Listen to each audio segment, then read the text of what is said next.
Monday, November 10th, Eastern Illinois University released an emergency notification telling students and faculty on campus that there was a report of an armed person. Since then, it's been determined that that report was a hoax. However, campus community members have expressed concern about the level of communication between administration and those on campus during that event.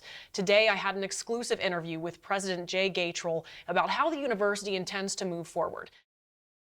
Who has the authority to determine what content goes out in emergency alert messages? First of all, that process is determined in consultation between the chief of police and primarily our leadership team, with the point person historically being our vice president for student affairs. So who specifically is on that leadership team? All the VPs, as well as the communication team. At the time, because of location, we were actually not in Old Main. So there was, and didn't have access to computers to connect with our communications team. So on Monday, November the 10th, who specifically wrote the messages that were released to students and faculty on campus?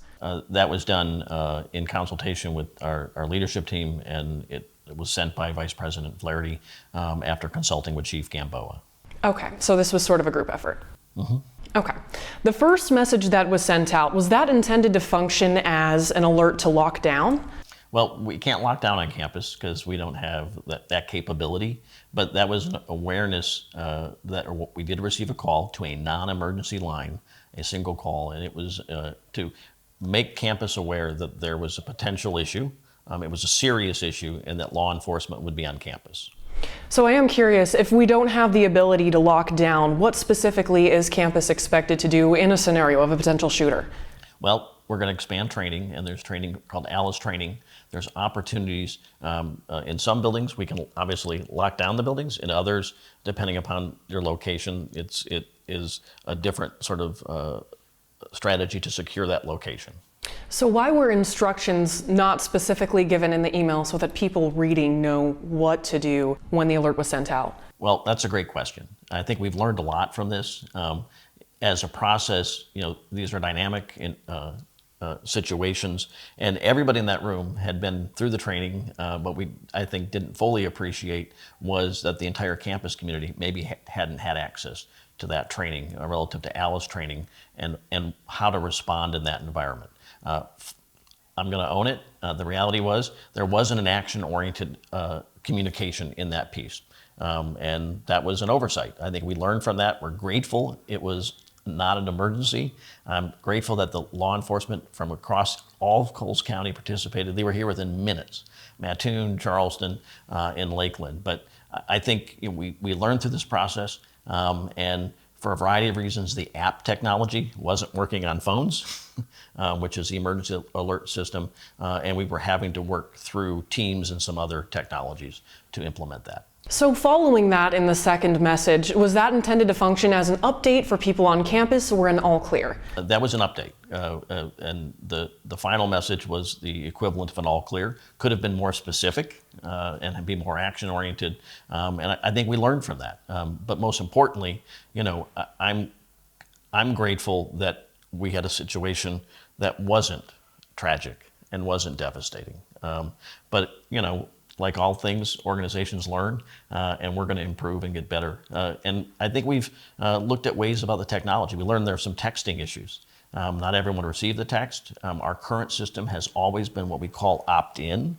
And so employees and students have to opt in to receive that text. And we're in the process of converting that system to an opt-out, which means we're going to pull the data we have in Banner, which is our system, and communicate to those phone numbers automatically without an opt-in function. Okay, and is that something that has been implemented by today's standards?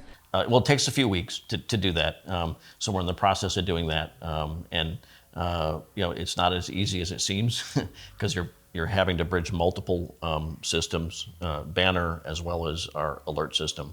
So we're working on that. And the other piece is we're going to roll out expanded training to student government as well as faculty over the next few weeks and months. Particularly doing a huge, I think, an aggressive push in the spring because right now it's the end of the semester, but we've invited all groups who want training to reach out, and we anticipate to expand that. Specifically on that note, talking about the way that you are planning to improve in the future, what changes have been implemented as of today? Well, we've reviewed all the templates in the alert system, and we're going to focus on using the templates first and foremost, not crafting messages sort of collaboratively as we did the other day, because it's clear that we need to make sure we have action-oriented communications, and that it be brief and focused on what people need to know in that moment.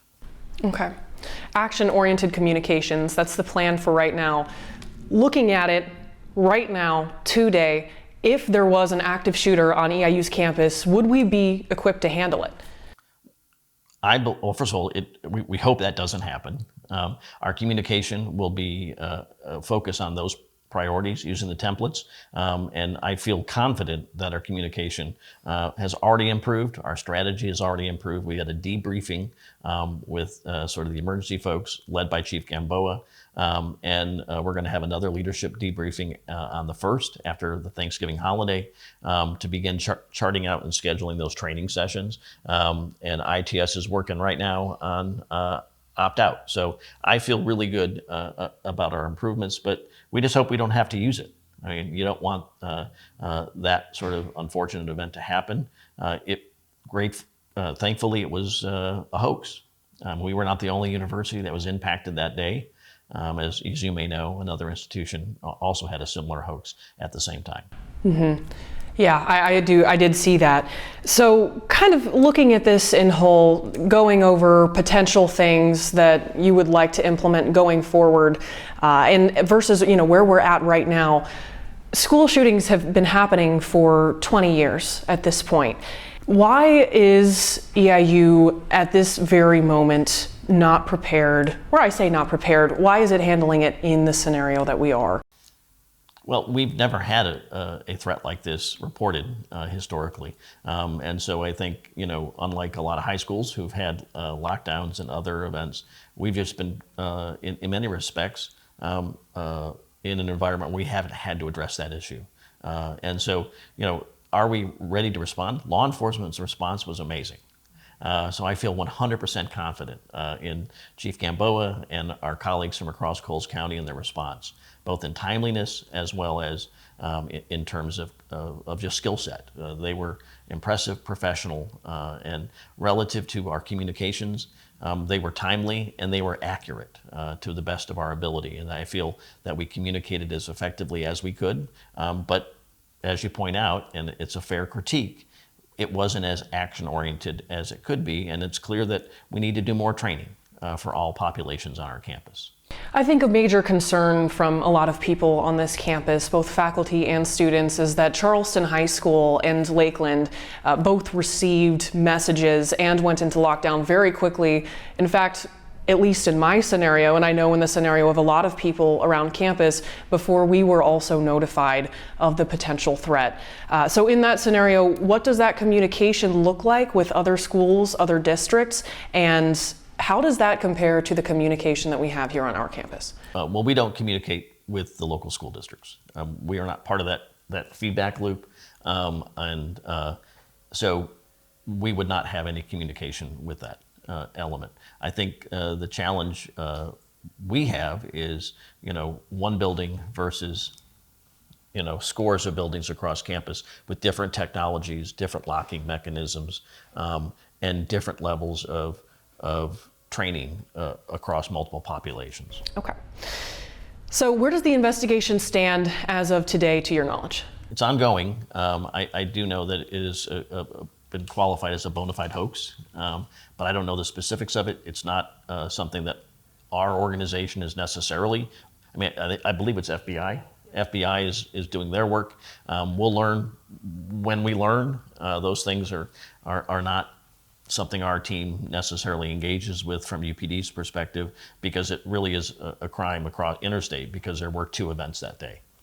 Following the event, some messages were posted to EIU's website, but they weren't also shared on Facebook, other social media platforms where people can easily access them. Was that an oversight? Is there a reason for that? Specifically in terms to the press release that was released immediately following the event, sort of summarizing? Our press releases are ordinarily posted only to the media page.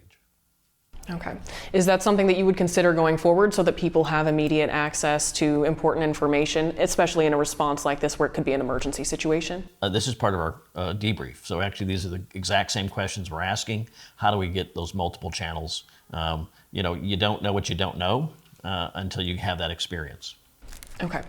So I do want to talk a little bit about the specific mechanisms of the alert, which I know we've gone over a little bit already. Some faculty members reported that they received a pop-up notification on their computer alerting them. Others did not receive that pop-up notification. Some people say that those messages were sent to their emails, and others say that those messages were filtered to their spam boxes and they were not able to see that notification. Is there a plan to change that process? And do you know why specifically not everyone received the notification? Well, everyone should have received the email. And in terms of why it would go to spam, I couldn't tell you technically. It should not go to spam. Those pop-up notifications that come on the computer are a function of the technology and the type of operating system you have. I mean, some people have different operating systems and different computer frameworks, so I suspect that is part of it. But the text issue, that is something we're working on the opt-out versus the opt-in. And it takes a few minutes for us to do an all-student email and an all-faculty and all-staff email, because those are multiple lists that we have to go through, and they take a while to actually send. So when and how faculty may have received it, I can't speak to that. That would be a question for ITS, but it's also part of our debrief because we intentionally try to communicate across as many channels as we can. Email and text are our primary mechanisms. In terms of other technologies, that really is it called RAVE? What's the Everfi. So that's a technical issue that we'd have to address with them, but I don't have that information. There's one more thing I would like to do to sort of summarize this. Any students that are watching, faculty that are watching, any family members of people who are on this campus who might care about this scenario, what would you like to say to them if you had the opportunity? Well, we're a learning organization, and I can tell you we've learned a great deal from this. We're grateful it wasn't an event or an incident that was horrific or tragic, but it's allowed us as an organization to learn not only about the technological issues, but how do we more effectively message. But most importantly, I can tell you the law enforcement response exceeded and met every expectation. And so I'm grateful to that community of professionals, our law enforcement professionals who that day delivered. They came out and they protected our campus and they cleared every building, and that takes a lot of time to clear every building on campus, and so I'm grateful to them. Okay. Dr. Gatrell, thank you so much for your time. I appreciate it. Is there anything else that you would like to say that I haven't been able to ask you? No, I just appreciate taking the time to learn about this, and I can tell you we're going to do our level best. Jay, I had a question or two more for you as well, if that's okay. I just wanted to clarify something that you had said earlier, that the university is not capable of going on lockdown. Could you talk about that a little bit more? Lockdown's a very specific term in a law enforcement environment. So when I say we can't lock down, that is, some buildings are equipped with electronic switches that lock every door. Right? You probably don't know this, but some buildings have that capacity. We don't have that capacity. So the term lockdown is very specific from a law enforcement perspective. It doesn't mean we can't lock buildings. It doesn't mean we can't secure buildings, but it really is a question of what technically lockdown means from a law enforcement perspective. And then just to clarify with that, then with either that definition or the university's definition, was the campus on lockdown last Monday? We were on notice that there was an event. We were made aware of a potential threat. Okay, so to clarify, no, then the university was not on lockdown. Not technically. Now that we're 2 weeks away from this happening, or we've moved about 2 weeks past this, in hindsight, do you feel that overall the university handled the situation well? I think we handled it within the context of our best ability at the time, given we've never been through this. We're going to learn, we're going to get better, and I feel confident that our communication and those platforms are going to be more effective they're going to be action-oriented, and they're going to be clear about what the expectations are. We can always do better, and I don't want to say we can't do better, but we're committed to doing better and making sure that everyone knows and feels safe. I think the uncertainty, the anxiety, I get it, and I understand it as a parent. I understand that as a colleague, and I understand that as in my role as president. So my promise is we're going to get better in all those areas. So Dr. Gatrell, I do just want to hit on something that you specifically mentioned, that you feel the university handled the scenario the best it could with the knowledge that you had and the experience that you had. And we have spoken a lot about how this scenario was a hoax. Nothing did happen, but we also do have to recognize at the same time that if this was serious and if there was someone with a firearm on campus who was armed on campus to some degree, I know a firearm wasn't specified in the message, that there could have been very serious consequences. Do you feel right now that if we were in a scenario where someone was on campus, was armed, did have a firearm, there was a potential active shooting, the changes that we've made over the past 2 weeks, do you think that we would be prepared for that? Yes, I believe we've had discussions, debriefings, and looked at the systems and are making the improvements we need to respond more effectively and efficiently today compared to 10 days ago. So I feel much better. The reality is these sort of events are dynamic and fluid, and they usually happen in a very short time frame.